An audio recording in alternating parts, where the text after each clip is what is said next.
മാവേലിയെ വരവേൽക്കുന്നതിനായാണ് മലയാളികൾ ഓണം ആഘോഷിക്കുന്നത്. കൊയിലാണ്ടിയിൽ Kudumbashree home shop പദ്ധതിയുടെ വാർഷികാഘോഷത്തിന്റെയും ഓണാഘോഷത്തിന്റെയും ചടങ്ങിൽ നിറഞ്ഞു നിന്ന മാവേലി വേഷപ്പകർച്ച കൊണ്ട് മാത്രമല്ല വ്യത്യസ്തമായി നിറഞ്ഞു നിന്നത്. എന്താണെന്ന് മാവേലിയെ ഒന്ന് കണ്ടു നോക്കാം. ഒരു സ്ത്രീ മാവേലി വേഷം കെട്ടുന്നത് അപൂർവങ്ങളിൽ അപൂർവമായിരിക്കാം. അത്തപ്പൂമഴ എന്ന കുടുംബശ്രീയുടെ പരിപാടി ഈ അപൂർവ കാഴ്ചയ്ക്ക് സാക്ഷ്യം വഹിച്ചിരിക്കുകയാണ്.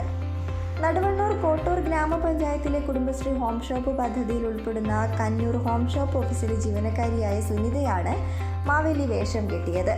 വർഷങ്ങളായി ഇത്തരത്തിൽ വേഷം അണിയാറുണ്ടെങ്കിലും 2 വർഷമായിട്ടേ ഉള്ളൂ മാവേലി വേഷം അണിയാൻ തുടങ്ങിയിട്ടെന്നും സുനിത പറഞ്ഞു. പരിപാടിയിലെത്തിയവർ മാവേലി തമ്പുരാനോടൊപ്പം സെൽഫി എടുക്കേണ്ട തിരക്കിലായിരുന്നു.